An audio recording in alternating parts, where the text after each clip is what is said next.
Si Vanessa. Kung may isang salitang babagay sa kanya, yon ay matatag. Hindi siya yung tipo ng babae na mahilig sa drama. Hindi rin siya yung palaging umiiyak kapag nahihirapan.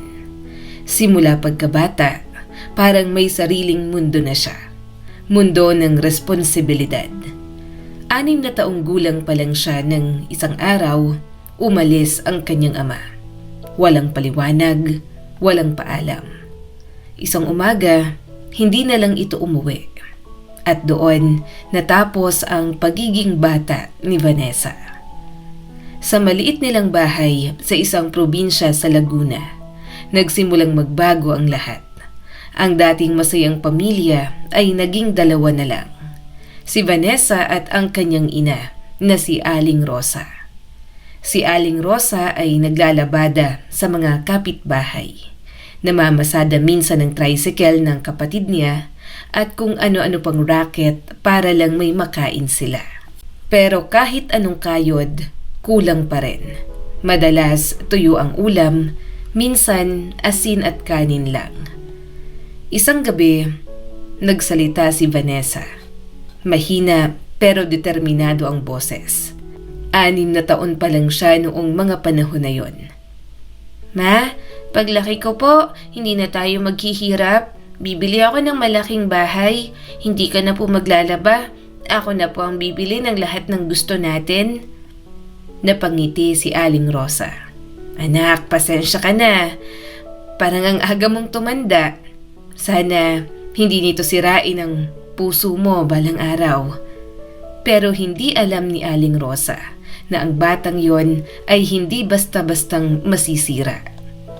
Habang ang mga kaedad niya ay naglalaro ng paper dolls at text sa kanto, si Vanessa nasa palengke.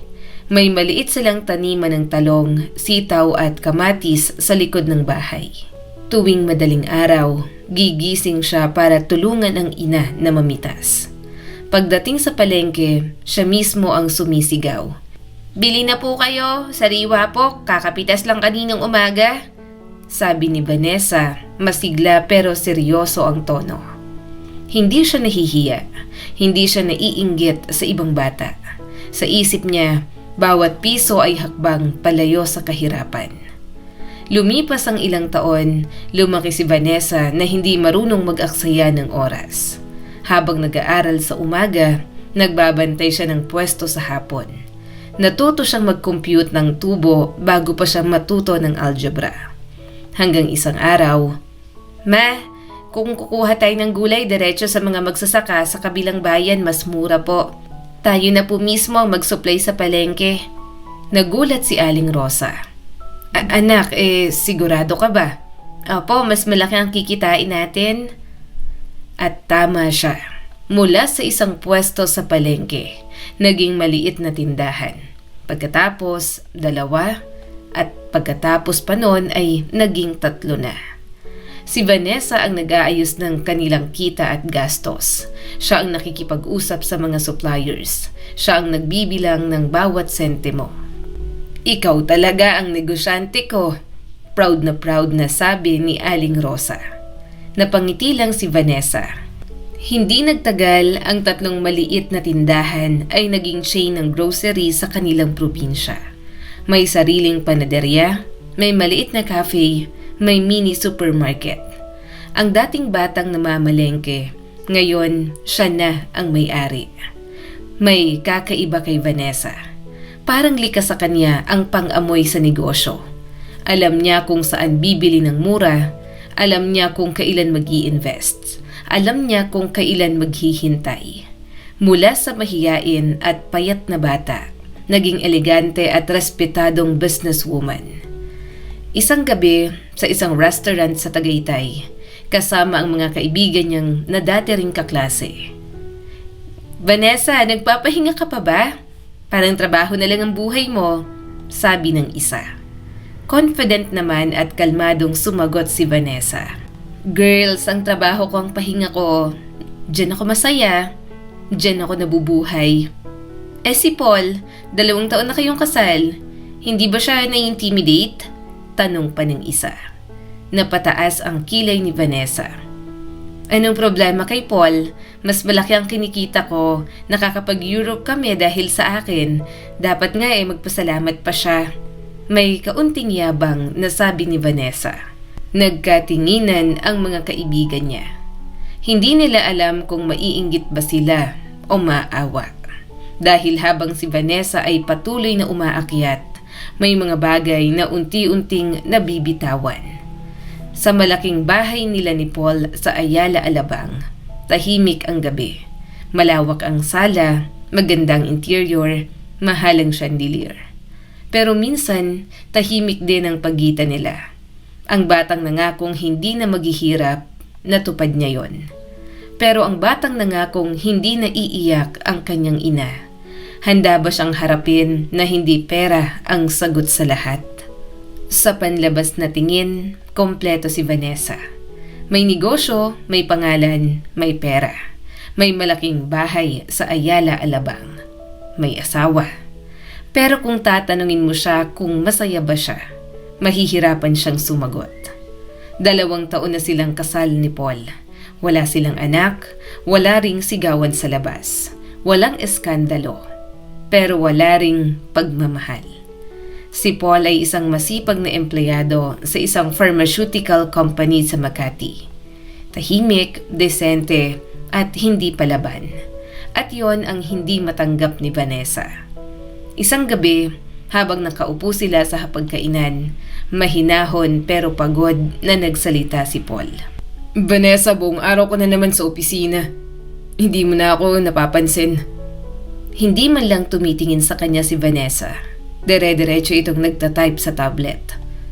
Paul, alam mo ba kung gaano kalaki ang deal na hinahabol ko ngayon? Hindi ako pwedeng magpabaya. Hindi ko naman sinasabing magpabaya ka. Pero parang hindi na ako mahalaga sa'yo. Unti-unting nag-iba ang timpla ng hangin sa loob ng bahay. Baka nakakalimutan mo kung sino ang mas kumikita sa atin. Malamig ang tono na sabi ni Vanessa. Tumahimik si Paul. 2 taon ka na dyan sa posisyon mo. Wala ka pa ring promotion. Kung gusto mo, kakausapin ko ang boss mo. Diretsahan niyang sabi. Hindi ko kailangan ng tulong mo. May pride pa rin, nasagot ni Paul. Di manatili ka dyan sa maliit mong sweldo. Tumayo si Paul, nanginginig ang kamay. Bakit ka ba ganyan? Kung hindi mo kayang maging lalaki, wag mo akong sisisihin. May halong pangiinsulto na sabi niya sa asawa. Hindi ito ang unang beses. Paulit-ulit, parang sirang plaka. Hanggang sa isang araw ay tuluyan na ring napuno si Paul. Besperasyon ng bagong taon. December 31, corporate New Year's party ng kumpanya ni Vanessa sa isang 5-star hotel sa BGC. Champagne, high heels, designer dress. Si Vanessa nakasuot ng puting designer gown na parang modernong Snow White.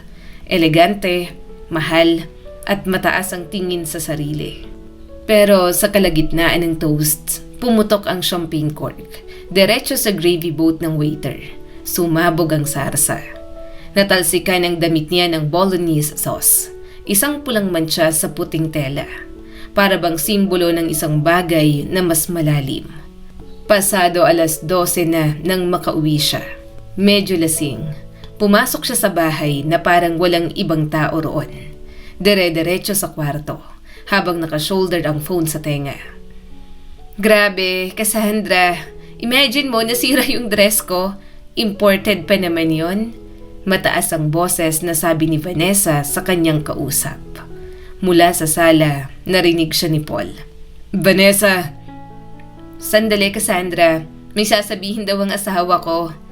Ipinatong niyang cellphone sa balikat na parang walang pakialam. Anong gusto mo? Hindi ko na kaya. Matatag na sabi ni Paul. Napahinto si Vanessa, pero hindi niya pa rin ibinaba ang cellphone. Narinig mo? Tumawa siya kay Cassandra.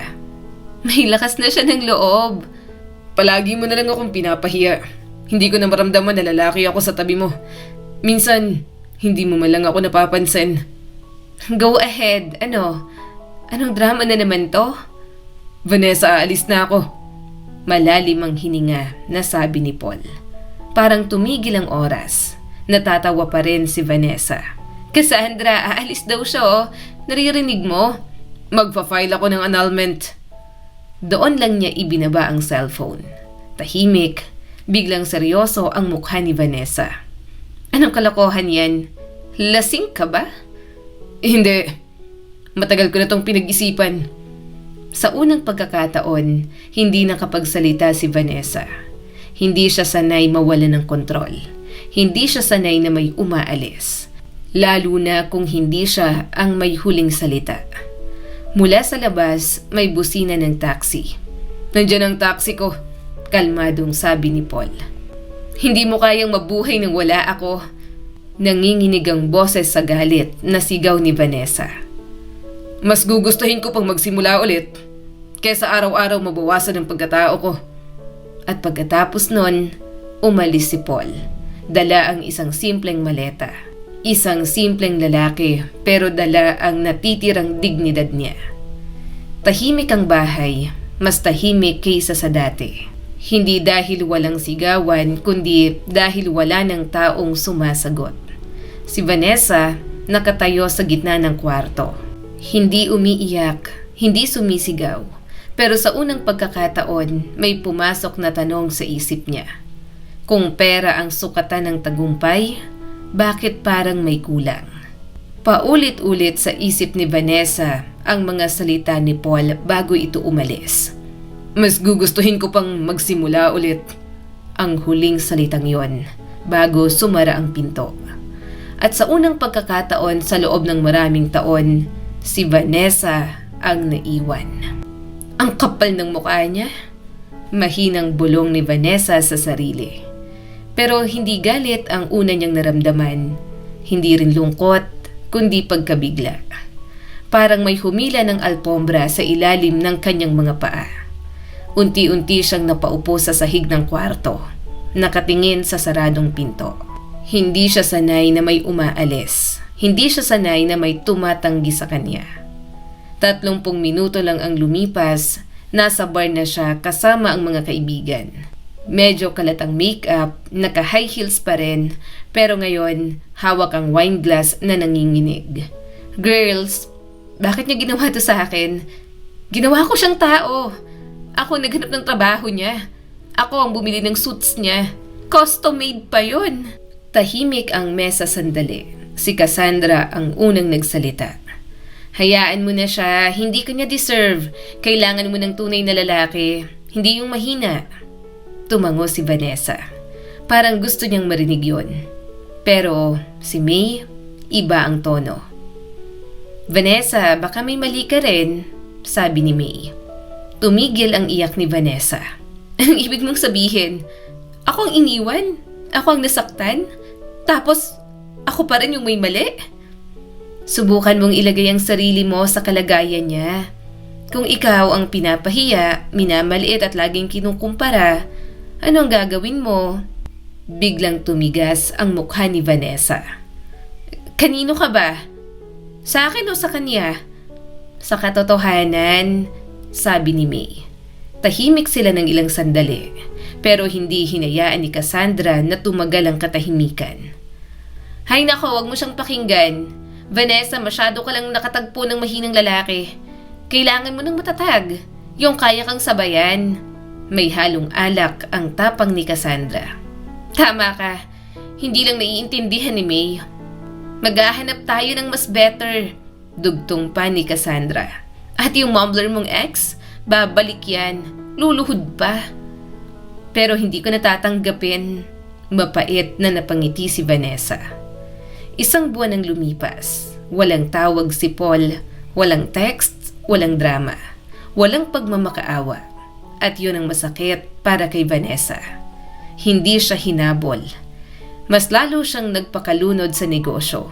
Meeting sa umaga, site visit sa hapon, business dinner sa gabi. Para bang kung mas magiging busy siya, hindi na niya mararamdaman ang kawalan. Pero tuwing uuwi siya sa malaking bahay, walang ilaw sa sala, walang naghihintay, walang nagtatanong kung kumain na ba siya. Sa payo ni Cassandra, sinubukan niyang makipag-date ulit. 5 lalaki sa loob ng 1 buwan. Una, isang real estate broker na puro kotse ang kwento. Pangalawa, isang fitness coach na mas interesado sa selfie kaysa sa kanya. Ang ikatlo, isang hiwalay na businessman na masyadong clingy. Ikaapat, isang abogado na halatang takot sa kanya. At ang pinakahuli, isang politiko na parang mas gusto ang pangalan niya kaysa sa kanya. Walang pumasa sa kanyang standards. Ay nako, ang hihina ng mga lalaking yon, naiinis niyang bulong sa sarili. O baka naman, hindi kahinaan ang problema. Baka may hinahanap siyang hindi niya kayang pangalanan. Isang gabi, habang nakaupo siya ng mag-isa sa terrace ng bahay, tahimik ang paligid. Naririnig lang ang mga kuliglig. Bigla niyang naalala ang sinabi ni May. Kung ikaw ang pinapahiya, ano ang gagawin mo? Saglit siyang napaisip. Kung si Paul ang mas kumikita, kung si Paul ang laging nagyayabang, kung si Paul ang laging nagsasabing wala siyang silbi, ano kaya ang mararamdaman niya? Pero mabilis niyang inalis ang ideya. Hindi. Ako ang tama. Mahina pero matigas niyang sabi sa sarili. Isang maaraw na umaga sa Makati, suot ni Vanessa ang kulay beige na power suit. May meeting siya sa bangko para sa isang malaking expansion loan. Isang hakbang na naman patungo sa mas malaking negosyo. Sanay na siyang kontrolado ang lahat. Hanggang sa may kakaibang tunog sa gulong. Napahinto ang sasakyan sa gilid ng kalsada malapit sa isang underpass. Flat pala ang gulong ng sasakyan. Ano ba to? Ngayon pa talaga? Naiinis siyang lumabas ng kotse. Tumingin siya sa paligid. Sa ilalim ng tulay, may 3 lalaking nakaupo sa karton. Mukhang pagod, mukhang palaboy. Isa sa kanila may hawak na violin. May maliit na lata sa harap nila kung saan may ilang barya at papel na pera. Lumapit ang lalaking may hawak na violin. Marumi ang damit, may balbas, pero kakaiba ang tindig. Miss, may problema ba? Napataas ang kilay ni Vanessa. Na-flat yung gulong. Hindi ko makontak ang mekaniko ko. Ngumiti ang lalaki. Maputi ang ngipin sa kabila ng gusgusi niyang itsura. May jacket reserve ang gulong po ba kayo? Oo, nasa trunk. Sagot niya naman. Kung okay lang po, di tutulungan ko kayo. Saglit siyang nag-alangan. Isang palaboy, hahawak sa mamahalin niyang sasakyan. Pero wala na siyang choice. Hindi na siya pwedeng mag-inarte. Binuksan niya ang trunk, yumuko ang lalaki at hinanap ang jack. Hoy, may importanteng documents dyan. Sana wag mong madumihan. Medyo mataray niyang sabi. Tumigil sandali ang lalaki. Tumingin sa kanya at may kakaibang kislap sa mata. Grabe ang ambisyon niyo, miss. Napaisip si Vanessa. May tono ng edukado ang pananalita niya. Habang pinapalitan niya ang gulong, mabilis ang kilos. Sanay na sanay ang kamay. Hindi siya mukhang baguhan. Sa loob lamang ng ilang minuto, tapos na. Tumayo ang lalaki, pinunasan ang kamay sa lumang pantalon. At saka tumingin ng diretsyo sa mata ni Vanessa. Maganda po kayo pero palaging galit. Parang tinamaan si Vanessa. Hindi niya alam kung maiinis o magtataka. Walang nakakapagsabi sa kanya ng ganoon. At lalo na, hindi isang palaboy. Hindi na siya nakipagtalo. Lumapit siya sa 3 lalaki. Naglabas ng ilang libong piso mula sa wallet. Ibinagsak niya yon sa lata. Salamat. Inilagay ng lalaki ang kamay sa dibdib at bahagyang yumuko. Salamat. Pero hindi yun tunog na mamalimos. Parang may dignidad. Sumakay si Vanessa sa kotse. Pinaandar, pero habang nagmamaneho papunta sa bangko, hindi niya maalis sa isip ang sinabi ng lalaki. Maganda pero parang laging galit. Bakit parang may tama? Bakit parang may nakakakita sa kanya na hindi nakikita ng iba? Hindi siya pinuri, hindi siya tinakot, hindi siya hinusgahan. Sinabi lang nito ang totoo. Pagdating niya sa bangko, tuloy ang meeting. PowerPoint, financial projections, numbers. Pero sa gitna ng presentation, sumagi sa isip niya ang lalaki na may hawak na violin. Ano kaya ang kwento niya? Bakit ganun siya magsalita? At bakit parang may init ang boses niya? Ilang araw ang lumipas. Sinubukan ni Vanessa ang kalimutan ang lalaking may violin. Pinilit niyang ituon ang isip sa numbers, contracts at expansion plans. Pero may mga alaala na parang nakadikit sa balat. Isang hapon, palabas siya ng opisina sa Ortigas. Bitbit ang napakaraming folder, kontrata at kahon ng dokumento. Mataas ang tambak at halos abot na sa baba niya. Habang bumababa siya sa hagdan, nadulas ang takong ng sapatos niya. Lumagapak si Vanessa. 3 kahon ang nahulog, kumalat ang ilang papeles. Ay, naku naman. Sinubukan niyang pulutin ang mga nahulog habang hawak pa rin ang natitirang kahon. Halos mabitawan niya ulit ang mga yon. At doon, narinig niya ang isang pamilyar na boses. Kailangan niyo na naman po ng tulong. Parang tumigil ang mundo niya sandali. Dahan-dahan siyang lumingon. Siya yon, ang lalaking may violin. Suot pa rin ang gusgusi na polo. May balbas pa rin, pero ang tindig ay buo. Oo kung pwede. Medyo nahihiya pero composed na sabi ni Vanessa. Ngumiti ang lalaki. Paano ko naman tatanggihan ng isang magandang babae? Mabilis niyang pinulot ang mga kahon. Parang walang kahirap-hirap. Sa isang iglap, napansin ni Vanessa ang braso nito. Malinis ang hulma ng kalamnan sa ilalim ng lumang tela. Naku Vanessa, ano bang iniisip mo? Palabo yan. Etong epekto kapag matagal kang walang lalaki sa buhay mo eh. Sabi niya sa sarili. Saan ko po pala to ilalagay? Tanong ng lalaki.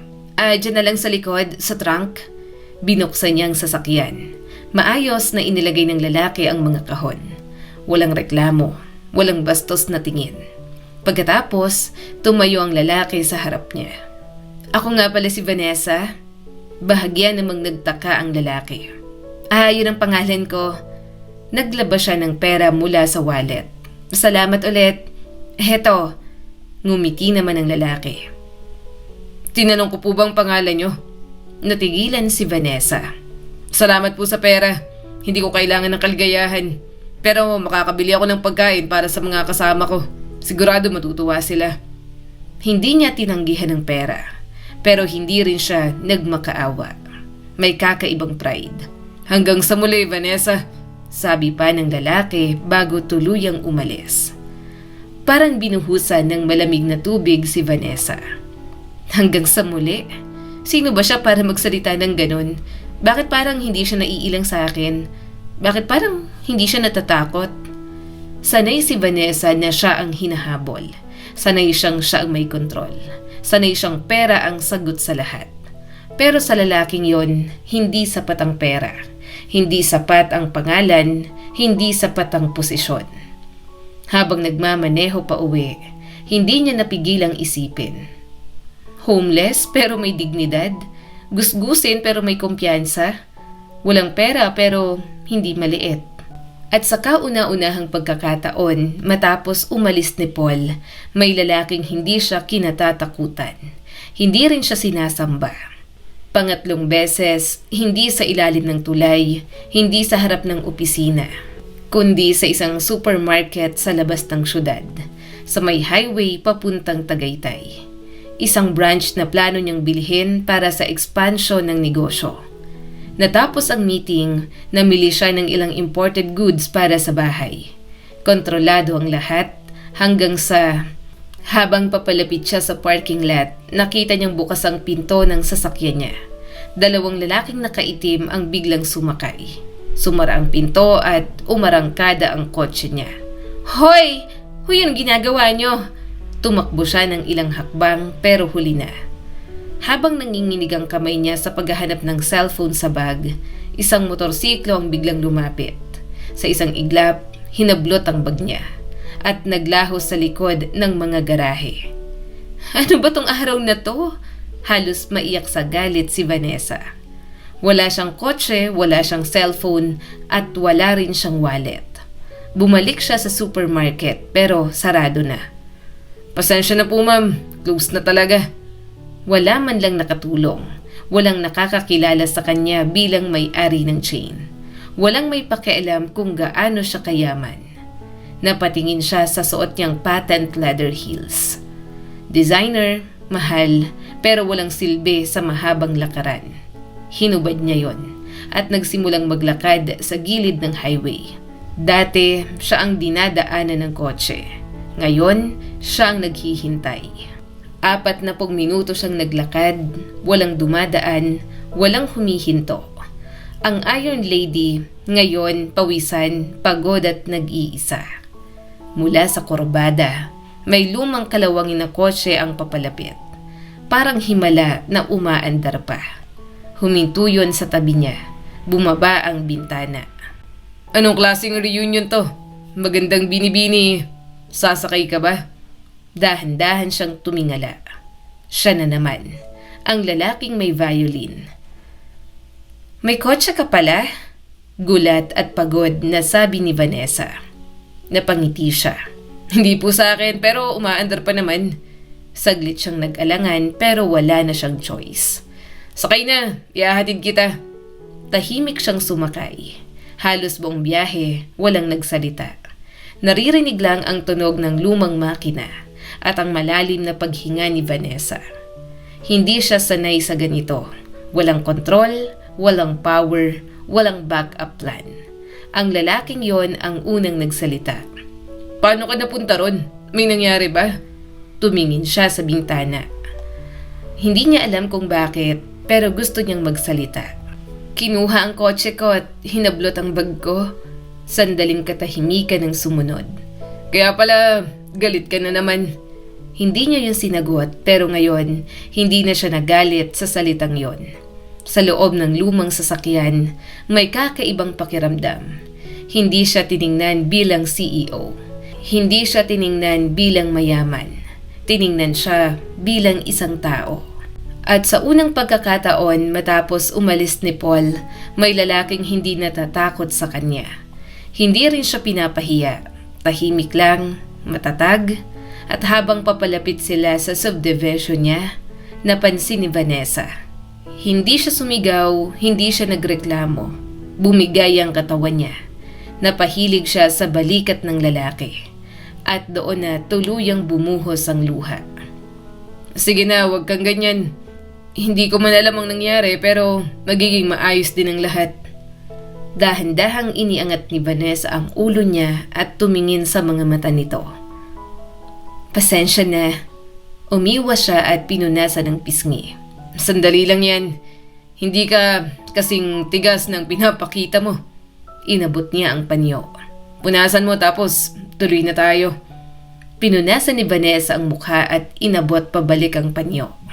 Sa'yo na. Meron pa naman akong extra dito. Muli silang nagpatuloy. Tahimik ang biyahe, pero iba na ang katahimikan. Hindi na mabigat, hindi na malamig. Pagdating sa tapat ng bahay ni Vanessa, nagsalita ang lalaki. Ako nga pala si Jonathan. Ikinalulugod kong makasabay ka sa biyahe. Magandang binibini. Bumaba si Vanessa.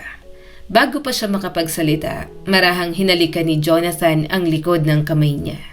Isang magalang at makalumang panahong pamamaalam. Para sa niyon, hindi siya nakasagot. Pero sa unang pagkakataon, matapos ang matagal na panahon, may kakaibang init sa dibdib ni Vanessa. Kinabukasan sa opisina, ikinuwento ni Vanessa kay Cassandra ang lahat. Mula sa pagkawala ng kotse, sa biyahe sa lumang sasakyan, hanggang sa panyo na nasa kamay niya ngayon. Wow, in love ka na ba? May panunuksong tanong nito. Hindi, palaboy kaya siya. Well, aaminin ko ang lakas ng dating niya. Mabait, tahimik, at lalaking lalaki. Inilabas ni Vanessa ang panyo na iniwan ni Jonathan.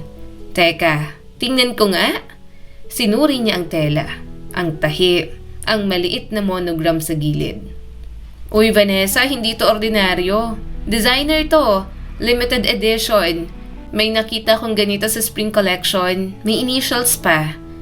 Nanlaki ang mata ni Vanessa. Anong sinasabi mo? Ibigay mo yan? Inagaw niyang panyo. Kailangan mo siyang makita ulit. Baka ninakaw niya yan O baka hindi siya kung sinong akala natin. Sige, hahanapin ko siya. Pwede bang hiramin ko muna yung kotse mo? Nahanap na ng pulis yung sa akin pero may aasikasuhin pa ako. Sige, kunin mo. Sagot naman ito. Mabilis na umalis si Vanessa ng opisina. Dumiretso siya sa lugar kung saan sila unang nagkita ni Jonathan. Sa ilalim ng tulay, malapit sa mga garahe. Subalit wala siya roon. Nag-ikot si Vanessa, nagtanong at tumingin sa bawat sulok. Pero wala. Umuwi siyang dismayado, pagod at mas lalong nalilito.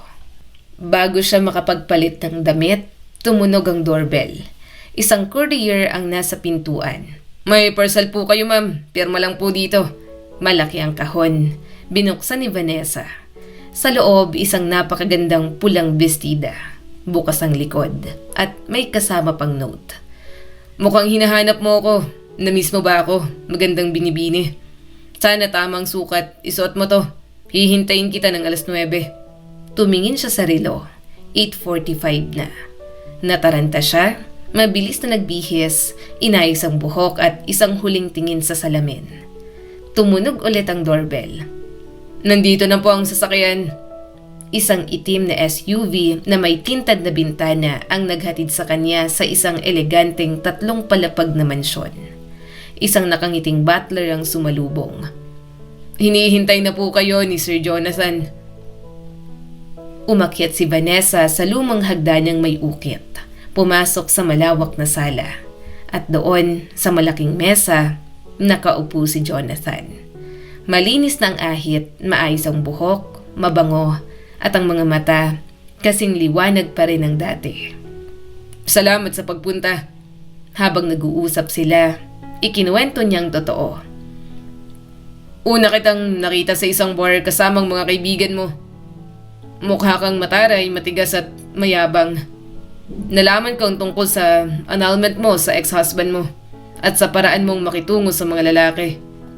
Tinuturuan mo ba ako ng leksyon? May halo ng inis at hiya na tanong ni Vanessa. Parang ganun. Napansin ko kasi palagi kang malakas. Pero palagi kang napipili ng mahihina. Hindi nila napaparamdam sa'yo na babae ka pa rin. Lumapit si Jonathan. Hinawakan niya ang kamay ni Vanessa at idinikit sa pisngi niya.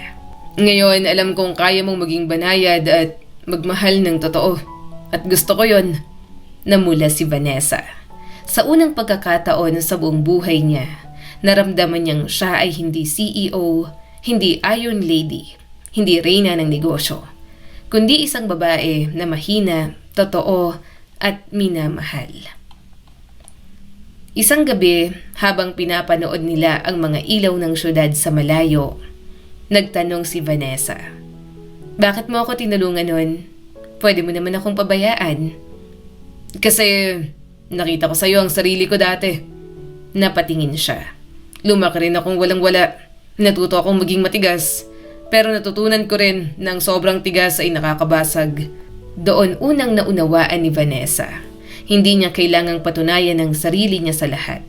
Hindi niya kailangang maliitin ang iba para maramdaman ang sariling halaga. Sa negosyo, hindi siya nagbago bilang leader. Matatag pa rin, matalino pa rin. Pero ngayon, mas nakikinig siya. Hindi na niya pinapahiya ang mga empleyado. Hindi na niya ginagamit ang pera para kontrolin ng tao. At sa puso niya may kapayapaan. Isang araw, may natanggap siyang mensahe mula kay Paul. Simple lang. Sana masaya ka na. Ngumiti si Vanessa. Hindi na siya galit, hindi na siya mayabang. Agad siyang nag-reply. Salamat sa pag-alis. Doon ako natutong magbago. Hindi naging perpekto ang relasyon nila ni Jonathan. May pagtatalo, may pag-a-adjust, may pagkakaiba. Pero hindi sila naglabanan ng pride. Natuto si Vanessa na mag-sorry. Natuto siyang magsabi ng kailangan kita. At sa unang pagkakataon, hindi siya natakot na maging mahina. Lumipas ang 2 taon, ang dating Iron Lady na kinatatakutan sa boardroom, ngayon ay mas kilala bilang isang babaeng may balanse. Si Vanessa ay kasal na kay Jonathan. Hindi enggrande ang kasal nila, hindi headline sa business magazines. Isang intimate garden wedding sa Tagaytay, ilang piling kaibigan, simpleng puting bestida, at isang lalaking tumingin sa kanya, hindi bilang CEO, kundi bilang babae. Hindi kailanman natakot si Jonathan sa lakas ni Vanessa, pero hindi rin niya hinayaang maging sandata yon. Kapag masyadong tumitigas ang tono ni Vanessa sa opisina, banayad na magpapaalala ang asawa niya. Relax, hindi mo kailangang lumaban sa lahat. At ngayon, nakikinig na siya. Hindi na siya palaging tama, hindi na siya palaging ang may huling salita. Isang umaga, habang nasa terrace sila, inilagay ni Vanessa ang maliit na kamay ng isang sanggol sa kamay ni Jonathan. Isang batang lalaki. May ngiting parang alam ang lahat ng sikreto ng mundo. Hindi ko akalaing gugustuhin ko to. Hindi mo lang inakala pero matagal mo nang kailangan.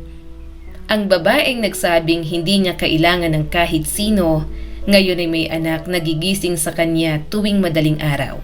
At hindi siya nagrereklamo. Ang malaking bahay na dati tahimik at malamig, ngayon ay puno ng tawanan, ng iyak ng sanggol, ng musika ng violin tuwing gabi. Minsan, pinapatugtog ni Jonathan ang parehong melody na una niyang tinugtog sa ilalim ng tulay. At si Vanessa, nakatingin lang, ngumingiti ng tahimik. Alam mo, akala ko noon, ang lakas ay ang hindi pag-iyak. Mali ka, ang tunay na lakas, marunong umiyak pero hindi sumusuko. At doon niya tuluyang naintindihan, hindi siya naging mahina, naging totoo lang siya. Ang kwentong ito ay nagpapaalala sa atin, ang tagumpay ay hindi lang nasusukat sa pera at posisyon. Ang tunay na tagumpay ay ang kakayahang magbago, ang kakayahang aminin na minsan ay mali ka, at ang kakayahang magmahal ng walang takot na masaktan. Ang isang babaeng matatag ay hindi kailangang maging malamig, at ang isang lalaking malakas ay hindi kailangang manakot. Sa huli, laging tatandaan, ang pagiging malakas ay hindi masama. Ang pagiging ambisyosa ay hindi kasalanan. Pero kapag ang lakas ay ginamit para maliitin ang iba, kapag ang tagumpay ay ginamit para kontrolin ang tao, doon nagsisimulang mabasag ang puso. Hindi pera ang sukatan ng halaga, hindi posisyon ang basihan ng respeto, at hindi kayang bilhin ng kayamanan ang tunay na pagmamahal.